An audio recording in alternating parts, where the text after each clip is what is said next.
Well, when we originally started, it was awful. The kids had nowhere to play, so they used to get up in the garages, and then we had the drinking and the swearing, and the noise levels were dreadful. And eventually, I'm not quite sure how the Children's Society got pulled into it, but they arranged this meeting, and we all piled into YMCA. And it was quite funny actually, because I don't think anybody had ever asked those children why they behaved the way they did. So of course they had continuous fits of the giggles. And then we finally managed to get them to start talking, and we found out that they were bored, nobody listened to them, this was wrong, that was wrong. Because we sort of said, well, what do you want?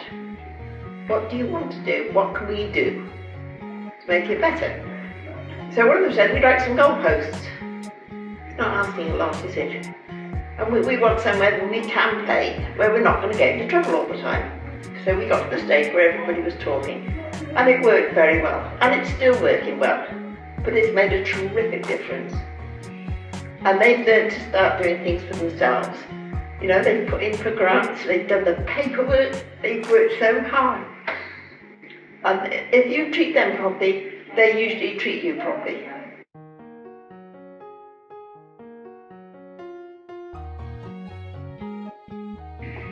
Okay, going back to 2008, I was working as a beat manager for my area, and we were getting calls to the police nearly on a daily basis.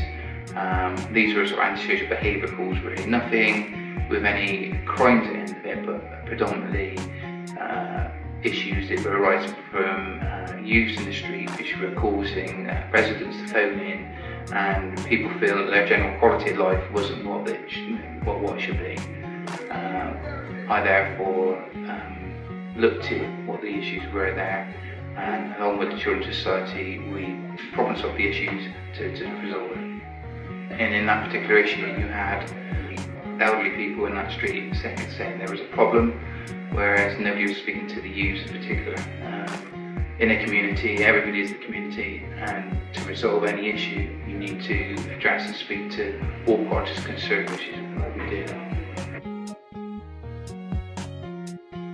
Restorative justice is coming in a big way for us as a constabulary. I think is a very fair and proportional route. It stops people becoming criminalised, and it's like the first step of bringing two parties together, and in my personal experience, it's a very positive thing.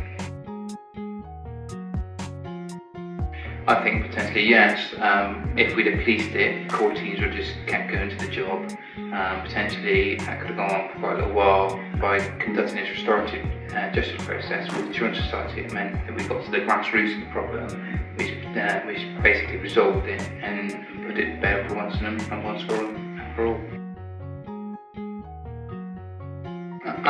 As a police constable working within Baines, the perception of crime at the moment, I think, is a particular one. From my point of view, our crime figures are the lowest they've ever been and been for years, but it still can be particular vulnerable groups, particular groups within the community that perceive that there still is a crime, or there's a lot of crime happening which really isn't there. So we're working as part of the constabulary to improve that, to give people the reassurance that they should have, and to know that really that Bath is a very safe and lovely place to live and work in.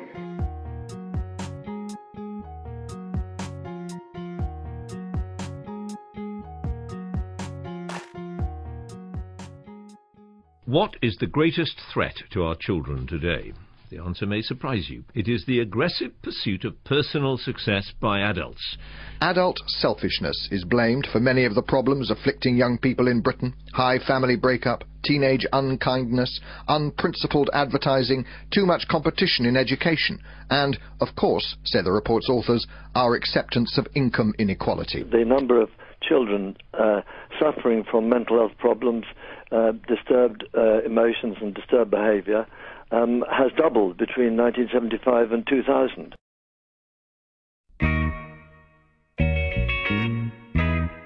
I want to start off from this slide. It's the combined index of health and social problems, in which all these health and social problems are weighted equally.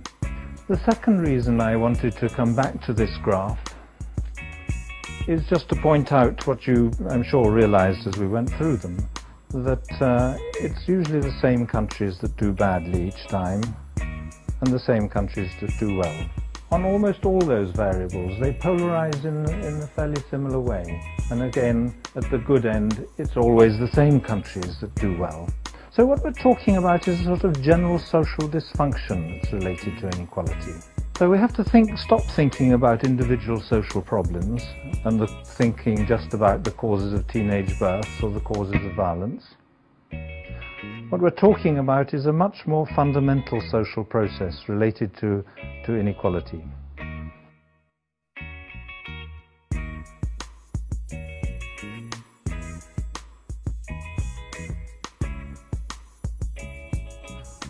So I think that simply the fact that we are talking about a general social dysfunction does suggest that they have a common cause, and I'm suggesting the common cause is inequality. And so we're not saying anything entirely new about them.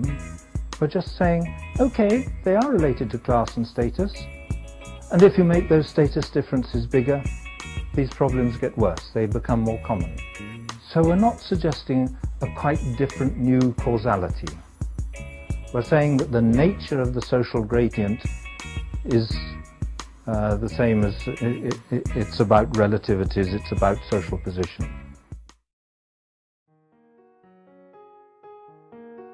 Towards the end of the piece of work, we start to try and empower the families to do things a bit more for themselves. So when we've come out of communities, we find that they are much more able to look at things like applying for funding for themselves, being able to communicate better with schools and other residents in the community.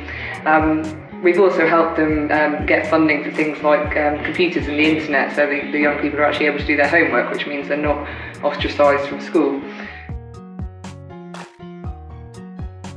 The antisocial behaviour rarely happens on its own. It's usually linked up with domestic violence or drug and alcohol abuse in the family, which is why it's important for other agencies to become involved as well. And towards the end of the work, the antisocial behaviour does tend to reduce, and this has been monitored by reduced calls to the police and the families having the extra support.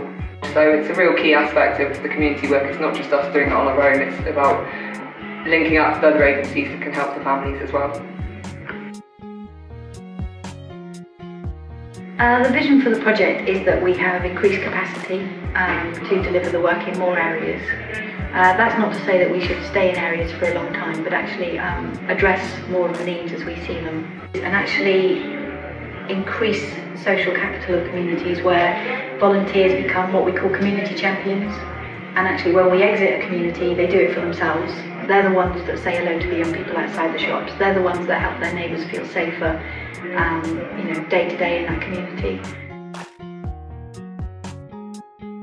I think through our work locally, we can see that there are poverty issues in families that we just can't address with the capacity we've got, with a focus on just antisocial behaviour or trying to reduce the fear of crime.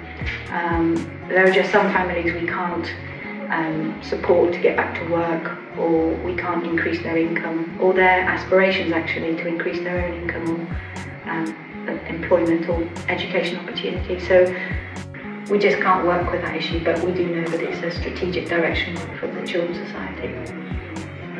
The communities that we work in, as we get on with the work, as we develop the work, as we get to know young people and families better, we know we make a difference to people's lives.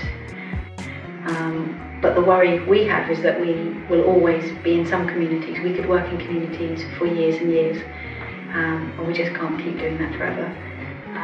But we do know that we do make a difference.